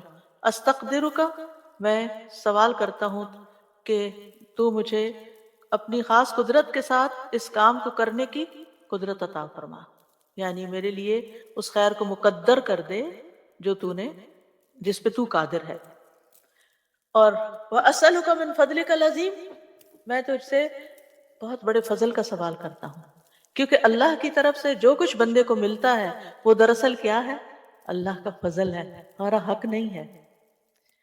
اور پھر فَإِنَّكَ تَقْدِرُ وَلَا أَقْدِرُ، اس میں کس بات کا اظہار ہے؟ کہ قدرت ساری کی ساری، فیصلے کا اختیار سارے کا سارا صرف اللہ رب العزت کو ہے۔ وَتَعْلَمُ وَلَا أَعْلَمُ، تو جانتا میں نہیں جانتا، اپنی جہالت کا اقرار کر کے، اپنی کمزوری کا اعتراف کر کے، اپنی محتاجگی کا اقرار کر کے اللہ تعالیٰ کے آگے عجز و انکساری کرنا، یہ اللہ تعالیٰ کو پسند ہے۔ وَأَنْتَ عَلَّامُ الْغُیُوبِ، اور تو خوب خوب جانتا ہے سارے غیبوں کو، کوئی چیز تجھ سے چھپی ہوئی نہیں، کوئی چیز تجھ سے پوشیدہ نہیں۔ اللہم ان کنت تعلم، اے اللہ اگر تیرے علم میں ہے، اور اس میں کوئی شک نہیں کہ اللہ سب کچھ جانتا ہے۔ یہ عربوں کے کہنے کا ایک طریقہ ہے، ایک زبان کا اسلوب ہے، اس کا یہ مطلب نہیں کہ اگر تو نہیں جانتا تو نعوذ باللہ، یہ نہیں ہے مطلب۔ یہ کہنے کا انداز ہے کہ تو سب کچھ جانتا ہے اور تیرے علم میں ہے، اگر یہ چیز میرے کام، میرے مقصد میں بہتر ہے، ان ھذا الامر، یعنی جو کام میں کرنے جا رہا ہوں، جیسے گھر خریدنے جا رہا ہوں یا گاڑی خرید رہا ہوں یا شادی کر رہا ہوں تو یا سفر کر رہا ہوں، اور اس کا وہ نام لے کہ مکہ کی طرف سفر کرنا میرے لیے بہتر ہے یا نہیں، تو پھر اس کو بول کر کہے۔ اور بعض اہل علم کہتے ہیں کہ اگر وہ اس کو کہنا ہی نہیں آ رہا تو دل میں جو ہے ادھر ہی اشارہ کرے کہ یا اللہ جو میرے دل میں جو میں چاہتا ہوں اگر وہ میرے لیے بہتر ہے تو یہ بھی کر سکتے ہیں، لیکن افضل کیا ہے الفاظ بھی بولے جائیں، نہیں بول سکتے تو پھر نیت تو کریں، یہ نہیں کہ سوچا سمجھا ہی نہیں اور بس رٹا ماری ہوئی دعا پڑھ کے استخارہ کر لیا، یہ نہیں ہونا چاہیے۔ پھر خیر لی فی دینی و معاشی واقبت امری، دین، معاش اور انجام، کیونکہ بعض فیصلے میں بڑے اچھے لگتے ہیں لیکن دین کے لحاظ سے اچھے نہیں، مسجد سے بہت دور گھر خرید رہے ہیں، اچھا نہیں۔ اسی طرح ایک جاب چھوڑ کے دوسری لے رہے ہیں حالانکہ وہ اچھی نہیں کیونکہ اس میں حرام انوالو ہے۔ پھر اسی طرح انجام کے اعتبار سے بعض چیزیں آج اچھی ہیں لیکن کل یہ سٹاکس اچھے نہیں نکلنے والے، تو اللہ تعالیٰ ہمیں ان سے پھیر دے۔ عاقبت امری، تو دین کو سب سے پہلے مقدم کیا گیا ہے کہ سب سے پہلے فیصلہ کرتے ہوئے انسان اپنے دین کی فکر کرے، دین کی خیر سمجھے کہ یہ فیصلہ میرے دین میں کیسا رہے گا، اور پھر اس کے بعد باقی چیزیں، کیونکہ اگر انسان چاہتا بھی اور وہ کام نہیں ہوا، دعا نہیں قبول ہوئی، تو پھر یہ کہ دل میں کچھ باقی نہ رہے۔ فَاصْرِفْهُ عَنِّي وَاصْرِفْنِي عَنْهُ، اس کو بھی دور کر دے مجھ سے اور مجھے بھی اس سے دور کر دے۔ کیونکہ ہوتا یہ ہے کہ مثلا ایک لڑکا کہیں شادی کرنا چاہتا ہے اور وہ استخارہ کر رہا ہے کہ یہاں شادی ہو جائے اور وہ نہیں ہوتی، لیکن اس لڑکی کا خیال دل سے نہیں نکال پا رہا، تو کیا کرنا چاہیے؟ یہ دعا کرنی چاہیے کہ انہیں پھیر دے مجھے اس سے۔ کوئی گھر خریدنا چاہ رہا ہے اور اس کو بڑا ہی پسند آ گیا ہے اور وہ اس کے خوابوں میں سما گیا ہے اور وہ امیجنیشن میں بھی وہاں گھوم پھر رہا ہے لیکن وہ ڈیل ہی نہیں ہو سکی، اب کیا ہے؟ فَاصْرِفْهُ عَنْهُ وَاصْرِفْنِي عَنْهُ، اللہ میرا دھیان ادھر سے ہٹا دے، کیونکہ یہ چیز پھر انسان کو بے چین کیے رکھتی ہے۔ اب کیا ہوتا ہے اس کا نقصان؟ آپ نے اس کے بجائے کوئی اور گھر خرید بھی لیا، رہے اس میں رہے فزیکلی، اور سوچ اس کا وہ پرانے گھر میں رہے، یعنی وہ جو دوسرا آپشن تھی اس پہ رہے، تو یہ چیزیں انسان کو خلل ڈالتی ہیں انسان کے اندر۔ تو کتنی خوبصورت دعا سکھائی گئی کہ اللہ پھر اس کا دھیان بھی ہٹ جائے۔ وَقْدُرْ لِيَ الْخَيْرَ حَيْثُ كَانَ، خیر جہاں بھی ہے میرے مقدر میں کر دے، یعنی تقدیر تو ہی بدل سکتا ہے۔ ثم ردنی بھی یا اردنی بھی، اللہ پھر اس کے بعد جو تو میرے لیے فیصلہ کرے مجھے اس پہ راضی بھی کر دے، اطمینان بھی دے دے اور اس کا دل پرسکون ہو جائے۔ اب استخارہ کرنے کے بعد کیا کیا جائے؟ کہ کیا استخارہ غیب کا علم ہے جو آپ کو مل جاتا ہے یا آپ کسی غیب کو جاننے کا سوال کر رہے ہیں؟ نہیں، یہ دراصل اللہ پر یقین اور بھروسے کی علامت ہے، اور آپ نے دعا کر کے جو ارادہ کر لیا جس کام کا وہ کر جائیے۔ فَإِذَا عَزَمْتَ فَتَوَكَّلْ عَلَى اللَّهِ إِنَّ اللَّهَ يُحِبُّ الْمُتَوَكِّلِينَ، جب آپ کسی کام کا پختہ ارادہ کر لیں تو اللہ پہ بھروسہ کریں، اور کام شروع کر دیں، کیونکہ اللہ تعالیٰ توکل کرنے والوں کو پسند کرتا ہے۔ اب استخارے کا جواب کیسے معلوم ہوگا؟ ہم؟ وہ کام آسان ہو جائے گا جو آپ کرنا چاہ رہے ہیں، وہ آپ کے لیے رستہ بن جائے گا۔ شر ہو تو اللہ تعالیٰ پھیر دے گا۔ تو اس کام میں آسانی آنا اور اس کام کے ہوتے چلے جانا، یہ اس کی بہتری کی علامت ہے۔ مثلاً اور اگر کوئی رکاوٹ آ گئی ہے تو اس کا مطلب وہ ٹھیک نہیں۔ ویسے کسی نے شادی کے لیے استخارہ کیا اور اس کے بعد رشتہ ہی ٹوٹ گیا، جو تھوڑی بہت بات چل رہی تھی وہ بھی ختم ہو گئی، تو سوچا جائے کہ اسی میں کوئی بھلائی ہوگی، اسی میں بہتری ہوگی، شیطانی وسوسوں کا شکار نہ ہو انسان۔ اور استخارے کے بعد جس کام پر شرع صدر ہو وہ کر لیا جائے۔ مثلا دو کام ہیں اور ان میں سے ایک پر ذرا دل کا اطمینان ہو رہا تو اس طرف آپ چلے جائیں۔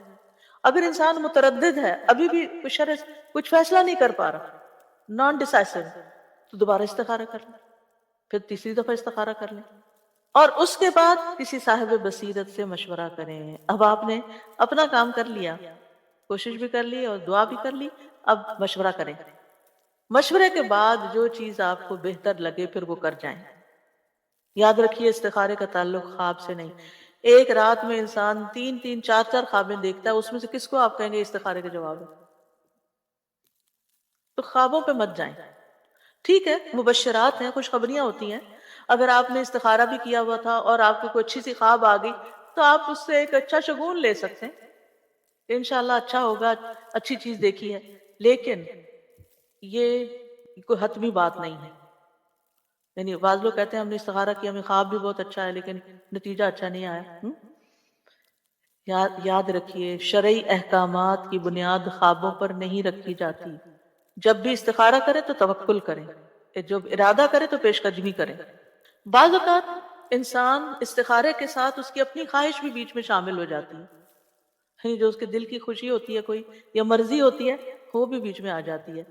جی بعد میں جی تو اس میں یہ ہے کہ یعنی استخارے سے پہلے جس کام کا شرع صدر ہو چکا ہے اور اس میں انسان کی طاقت اور خواہش کا دخل ہے، یعنی خواہش بیچ میں شامل ہے، تو پھر وہ کام نہ کرے کہ اصل میں تو آپ کی خواہش ہے جو کروا رہی ہے۔ پھر اسی طرح استخارہ کرنے سے پہلے اپنے دل کو خالی کریں، یعنی جو آپ کی کسی چیز کی طرف انکلینیشن ہے اس کو پہلے ہٹائیں۔ ایک رشتہ ماں باپ بتا رہے ہیں اور ایک آپ نے خود پسند کیا ہوا ہے، تو آپ دونوں کو پہلے دل سے نکالیں، پھر دعا کریں، پھر اس کے بعد فیصلہ کریں مشورے کے بعد۔ اور پھر اسی طرح یہ ہے کہ کیا استخارہ ایک سے زیادہ بار کیا جا سکتا ہے؟ جی ہاں، ایک سے زیادہ بار بھی کرنا درست ہے۔ کیا کسی دوسرے کی طرف سے استخارہ کیا جا سکتا ہے؟ یعنی اصل میں تو استخارہ اسی کے لیے ہے جس کو کوئی کام درپیش ہے، لیکن کیونکہ رسول اللہ صلی اللہ علیہ وسلم نے فرمایا جب تم میں سے کوئی آدمی کسی کام کا ارادہ کرے تو 2 رکعت ادا کرے، تو جو کرے ارادہ وہی کرے، ٹھیک ہے۔ اب جیسے شادی کا معاملہ ہے نا، بچے کی شادی ہے تو بچہ خود بھی لازمن کرے اور آپ بھی کر لے کہ کیا میں بچے کے لیے فیصلہ کر لوں، تو اس صورت میں آپ اس کی طرف سے نہیں کر رہے، آپ اپنے ڈیسیژن کے اعتبار سے کر رہے ہیں کہ میں یہ ڈیسیژن لوں کہ نہیں، اور بچہ اپنی طرف سے کرے کہ کیا یہ رشتہ میرے حق میں بہتر ہے کہ نہیں۔ کیونکہ آپ دیکھیے کہ آپ کے حصے کی نماز کوئی دوسرا نہیں پڑھ سکتا، روزہ کوئی رکھ لے گا، صدقہ کوئی آپ کی طرف سے کر دے گا، حج عمرہ بھی کوئی آپ کی طرف سے کر دے گا، لیکن نماز کوئی آپ کے لیے نہیں پڑھ سکتا۔ اس لیے یہ استخارے کروانے کا سلسلہ ختم کر دیں۔ یہ بہت رواج عام ہو گیا ہے، وہ فلاں بزرگ سے استخارہ کروا لیا، تم میرے لیے کر دو، فلانا کر دو۔ بھئی کوئی آپ کی نماز نہیں پڑھ سکتا، آپ کو خود اپنے لیے نماز پڑھ کے دعا کرنی۔ مثلا یہ تو نہیں ہو سکتا 2 لوگ مسجد میں آئے، ایک کہتا ہے میں ذرا بیٹھ رہا ہوں، میں تھک گیا ہوں، تو میری تحیت المسجد تم پڑھ دو۔ یہ کیسے؟ کوئی اور آپ کے لیے کیسے پڑھ سکتا ہے؟ پھر استخارے کے لیے کسی کاہن نجومی کے پاس نہیں جانا چاہیے، کیونکہ جو ایسا کرے گویا اس نے محمد صلی اللہ علیہ وسلم پر نازل ہونے والی شریعت سے کفر کیا۔ اچھا بعض اوقات ایک اور چیز بھی ہے کہ استخارہ بھی کیا، مشورہ بھی کیا اور شادی کی، بعد میں طلاق ہو گئی، کاروبار کیا، نقصان ہو گیا، اب ہم سمجھ رہے ہیں ہمارا تو بڑا نقصان ہے، یہ تو استخارہ ہی ٹھیک نہیں نکلا۔ اس طرح کی باتیں کرتے ہیں، استخارہ ٹھیک نہیں، استخارے میں کوئی خرابی نہیں تھی، بات یہ ہے کہ یہ طلاق ہونا ہی تمہارے حق میں بہتر تھا اور تمہیں اللہ تعالیٰ نے اس رستے سے گزارا، یہ تمہیں کچھ سکھانے کے لیے تھا۔ بعض اوقات انسان کی زندگی سٹیگنٹ ہوتی ہے نا، اس کو ہوش نہیں آتی، سمجھ نہیں آتی، اس کی زندگی میں کوئی ایسا شخص آتا ہے جو اس کو خوب ستاتا ہے، اس کو انسان بنا دیتا ہے اور پھر وہ چلا جاتا ہے سبق سکھا کے۔ یہ صرف ایک سناریو. اسی طرح کوئی کاروبار آپ نے کیا، شروع میں اچھا رہا اور پھر اس کے بعد آپ کو مسئلہ مسئلہ مسئلہ، آپ کہتے ہیں میں تو استخارہ کیا تھا. بھی ہو سکتا ہے اس میں کوئی ایسا ایلیمنٹ شامل ہو گیا ہو کہ اللہ تعالیٰ نہیں چاہتا اس کی وجہ سے آپ کی آخرت خراب ہو. پھر کیا ہوا؟ وہ آپ کے حق میں اچھا ہی ہے. اب آپ کچھ اور دیکھیں گے. آپ نے وہ چھوڑا بزنس، آپ نے کوئی اور شروع کیا، اس میں آپ بہت اونچے گئے. اگر آپ اسی کے اندر رہتے تو آپ کو تھوڑی آمدنی ہوتی. اسی طرح اگر آپ کسی ٹاکسک ریلیشن میں رہتے تو آپ کی زندگی حرام ہو جاتی. اللہ نے اس بندے کو آپ کی زندگی سے نکال کر آپ کے حق میں اچھا کیا اور آپ میچور ہو گئے. آپ اس سے پہلے کچھ چیزیں نہیں جانتے تھے جو آپ نے اس کے ذریعے سیکھ لی.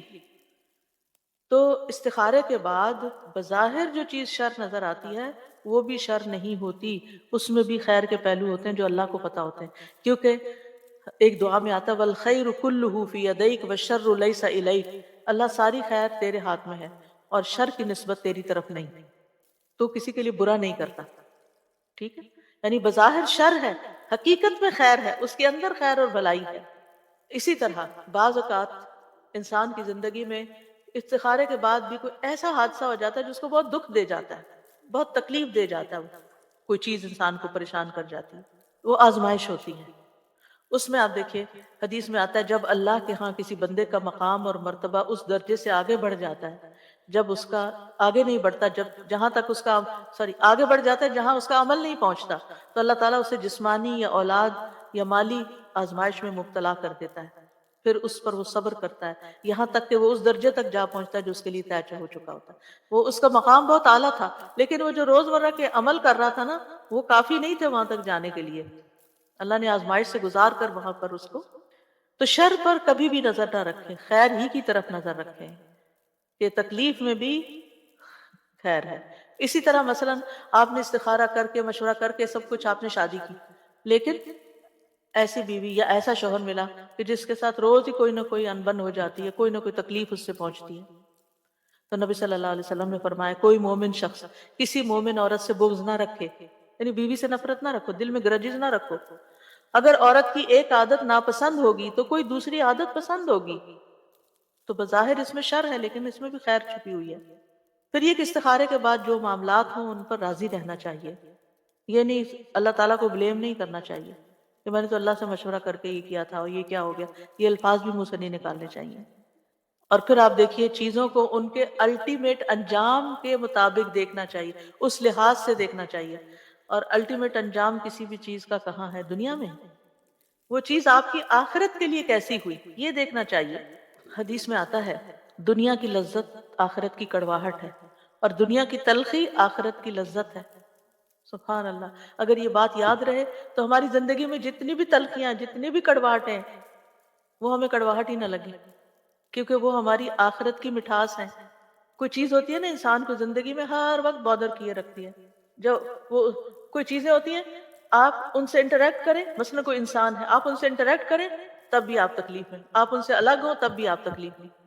مثلا بچے ہی ہوتے ہیں نا بعض اوقات کہ آپ کے پاس بیٹھتے ہیں تو کوئی ایسی بات کریں گے تو آپ کو تکلیف دے گی، وہ دور جاتے ہیں تو دور رہنے کی وجہ سے آپ کسی حال میں بھی راضی نہیں. اب یہ چیز آپ کو بادر کر رہی ہے، بادر کر رہی ہے. اب آپ سوچتے ہیں کہ یہ میرے ساتھ، میری تو قسمت پھوٹ گئی، کبھی یہ جملہ نہ بھول. نہیں، یہ اللہ کا فیصلہ تھا.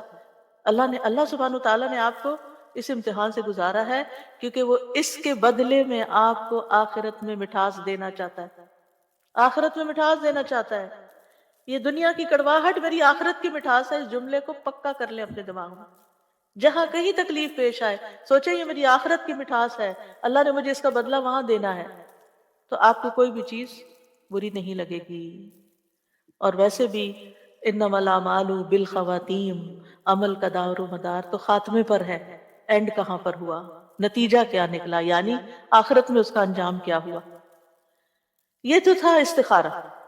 مختصراً خیر کے حصول کی کچھ اور دعائیں بھی ہیں جن میں سب سے پہلے تو یہی ربی انی لما انزلت الی من خیر فقیر، اور اسی طرح اللہم استہدیک لارشد امری واعوذ بک من شر نفسی، اے اللہ میں تجھ سے اپنے معاملات میں رشد و ہدایت کا طلبگار ہوں اور اپنے نفس کے شر سے تیری پناہ میں آتا ہوں. تو یہ دعا بھی بہت خوبصورت ہے. اسی طرح ہر طرح کی خیر پانے کا سوال، اللہم انی اسألک من الخیر کلہ عاجلہ وآجلہ ما علمت منہ وما لم اعلم اللہم انی اسألک من خیر ما سألک عبدک ونبیک محمد صلی اللہ علیہ وسلم وأعوذ بک من شر ما عاذ منہ عبدک ونبیک اللہم انی اسألک الجنہ اللہم انی اسألک الجنة وما قرب الیہا من قول او عمل واسألک ان تجعل کل قضاء تقضیہ لی خیرا۔ اے اللہ میں تجھ سے ہر خیر کا سوال کرتا ہوں۔ حضرت عائشہ کہتی ہیں کہ نبی صلی اللہ علیہ وسلم نے خود انہیں یہ دعا سکھائی تھی، ایک دعا حضرت ابو بکر کو بھی سکھائی تھی۔ تو ہم اپنے پیاروں کو، حضرت عائشہ نبی صلی اللہ علیہ وسلم کو بہت پیاری تھی، کسی نے پوچھا آپ کو سب سے پیارا انسان کون لگتا ہے تو آپ نے فرمایا عائشہ، اور اس کے بعد کون؟ فرمایا عائشہ کا باپ۔ تو جس سے انسان کو محبت ہو تو اس محبت کا تقاضا ہے کہ اس کو بہترین چیز دے، اور وہ بہترین چیز کیا ہو سکتی ہے؟ جس میں دنیا اور آخرت کی خیر کا سوال ہے، جو یہ دعا آپ نے حضرت عائشہ کو سکھائی۔ تو اپنے بچوں کو بھی یہ دعا سکھانی چاہیے، اپنے پیاروں کو سکھانی چاہیے کہ اے اللہ میں تجھ سے ہر خیر کا سوال کرتا ہوں، ہر خیر کا، خواہ وہ فوری ہو یا تاخیر سے ہو، خواہ میں اسے جانتا ہوں یا میں جانتا نہیں، میں تو خیر مانگ رہا ہوں۔ اے اللہ میں تجھ سے ہر اس خیر کا سوال کرتا ہوں جس کا سوال تجھ سے تیرے بندے اور تیرے نبی محمد صلی اللہ علیہ وسلم نے کیا۔ کیا ان سے زیادہ بھی کوئی جانتا ہے کہ خیر کا سوال کس چیز کا ہے، یعنی خیر کیا ہو سکتی؟ انہوں نے ہر خیر کا سوال کیا، اور ہر اس شر سے تیری پناہ میں آتا ہوں جس سے تیرے بندے اور تیرے نبی نے پناہ مانگی ہو۔ اے اللہ میں تجھ سے جنت اور اس کے قریب کر دینے والے ہر قول اور عمل کا سوال کرتا ہوں، اور جہنم اور اس کے قریب کرنے والے ہر قول اور عمل سے تیری پناہ مانگتا ہوں، اور میں تجھ سے سوال کرتا ہوں کہ تو میرے لیے جو فیصلہ بھی کرے وہ خیر کا فیصلہ فرما، یعنی میری زندگی میں جو بھی فیصلے ہوں، جو بھی میری تقدیر کے فیصلے ہوں، تیرے ہاتھ میں تو ان میں خیر جاری کر دے۔ پھر اسی طرح صبح شام کی دعاؤں میں سے جو دعا ہے، جیسے شام کی دعا ہے امسینا و امس الملک للہ والحمد للہ لا الہ الا اللہ وحدہ لا شریک لہ لہ الملک ولہ الحمد وہو علی کل شیء قدیر رب اسألک خیر ما فی ہذہ اللیلۃ وخیر ما بعدہا۔ اور صبح کے وقت آپ کیا پڑھتے ہیں؟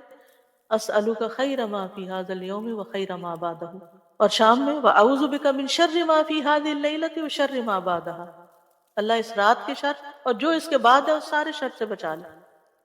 اور اسی طرح دن کے لیے بھی، دن کے شر اور دن کے بعد جو آ رہے اس کے شر سے بھی بچا۔ یہ جو بندہ صبح شام یہ دعائیں پڑھتا رہے انشاءاللہ ہر شر سے بچا لیا جائے گا اور خیر نصیب ہوگی۔ اور ہوا چلنے پر خیر کا سوال کرنا، یعنی آندھی کو، تیز ہوائیں چلتی ہیں اکثر، اس کو برا بھلا کہنے کی بجائے آج موسم بہت خراب ہے، یہ بھی برا بھلا کہنا ہوتا ہے، خراب ہے، تو یہ اس کی بجائے دعا کریں اللہم انی اسألک خیرہا وخیر ما فیہا وخیر ما ارسلت بہ واعوذ بک من شرہا وشر ما فیہا وشر ما ارسلت بہ۔ اے اللہ میں تجھ سے اس ہوا کی بھلائی مانگتا ہوں، اور جو کچھ اس میں ہے اس کی بھلائی، اور جو اس کے ذریعے بھیجا گیا ہے اس کی بھی بہتری مانگتا ہوں، اور اس کے شر اور جو کچھ اس میں ہے اور اس کے شر اور جو جس کے ساتھ یہ بھیجا گیا اس سے بھی میں پناہ مانگتا ہوں، جو کچھ اس میں ہے اور اس کا شر اور جو اس کے ساتھ بھیجا گیا سب کے شر سے۔ ہے تو ہوا کے بارے میں دعا، لیکن آپ اگر اپنے گھر کا کوئی اپلائنسز بھی خریدتے ہیں نا تو آپ کے دل میں اگر یہ پریشانی آتی ہے، میں نے کچن میں دعا لگا کے یہ کارڈ چھپائے گئے تھے ایک دفعہ ہوا کے لیے، تو لگا سامنے رکھا، جس چیز کا بھی مجھے آتا ہے نا کہ پتہ نہیں اس میں خیر ہے کہ شر ہے، تو میں یہ دعا پڑھ لیتی ہوں کہ اے اللہ میں اس چیز کے خیر کا سوال کرتی ہوں، اور جو اس کے اندر خیر ہے اس کا سوال کرتی ہوں، اور جس خیر کے ساتھ یہ بھیجی گئی اس کا سوال کرتی ہوں، اور اسی طرح شر سے بچنے کے لیے دعا۔ تو اتنی ٹھنڈک پڑ جاتی ہے، دل کو پریشانی ختم ہو جاتی ہے کہ جو اس کے اللہ نے اس میں جو خیر رکھی ہے اللہ دے دے گا، اور جو شر ہے اللہ اس سے بچا لے گا۔ اور اسی طرح سواری یا بیوی کے خیر کا سوال بھی سکھایا گیا ہے اللہم انی اسألک من خیرہا وخیر ما جبلت علیہ واعوذ بک من شرہا وشر ما جبلت علیہ۔ اے اللہ میں تجھ سے اس کی خیر مانگتا ہوں اور اس کی پیدائشی عادتوں کی بھلائی چاہتا ہوں۔ کچھ پیکج ہوتے ہیں نا انسان کے ساتھ ہی ہوتے ہیں، عورت ہو مرد دونوں کے لیے ہو سکتا ہے، کہ وہ ان کی عادتیں ہوتی ہیں، آپ بدل نہیں سکتے ان کو، انہوں نے زندگی گزاری ہوتی ہے ان کے ساتھ، اور آپ خواہ مخواہ ہر وقت ٹینشن کا شکار ہیں، انہوں نے نہیں بدلنا، آپ کو بدلنا، ایکسیپٹ کریں کہ یہ ایسے ہی ہیں، تو آپ کی زندگی آسان ہو جائے گی۔ تو اس صورت میں پھر یہ دعا کرنی چاہیے، اور تیری پناہ مانگتا ہوں، اور اس کے شر سے اور اس کی پیدائشی عادتوں کے شر سے تیری پناہ مانگتا ہوں۔ اور نبی صلی اللہ علیہ وسلم نے فرمایا جب میں تم میں سے کوئی بیوی حاصل کرے یا خادم لائے گھر میں یا جانور لے کر آئے یا کوئی مطلب جو، پھر وہی بات جیسے میں کہہ رہی ہوں کہ اپلائنسز کو لے کر آئے ہیں، تو اب آپ بکریاں تو خریدنے سے رہے، لیکن یہ کہ تو ایسے موقعوں پر یہ دعا پڑھنی چاہیے۔ پھر اسی طرح لباس پہنتے وقت جو دعا ہے، اللہم لک الحمد انت کسوتنیہ اسألک من خیرہ وخیر ما صنع لہ واعوذ بک من شرہ وشر ما صنع لہ۔ اے اللہ سب تعریفیں تیرے لیے، تو نے ہی یہ مجھے پہنایا، میں تجھ سے اس کی خیر اور جس کے لیے یہ کپڑا بنایا گیا اس کی خیر کا سوال کرتا ہوں، اور اس کی برائی اور جس کے لیے یہ بنایا گیا اس کی برائی سے تیری پناہ چاہتا ہوں۔ پھر اسی طرح کھانے کے بعد خیر کی دعا کرنا، اللہم بارک لنا فی واطعمنا خیرا منہ، اللہم بارک لنا فی واطعمنا خیرا منہ، اے اللہ ہمیں اس میں برکت عطا کر اور ہمیں اس سے بہتر کھانا کھلا، اور دوسروں کو خیر کی دعا دیتے رہا کریں، جزاک اللہ خیرا۔ اور اسی طرح شادی کی دعا جو ہے وہ بھی بارک اللہ لک و بارک علیک و جمع بینکما فی خیر، اللہ تمہیں برکت دے اور اس برکت کو تم پہ قائم رکھے اور تم دونوں کو خیر پر جمع رکھے۔ وآخر دعوانا ان الحمد للہ رب العالمین۔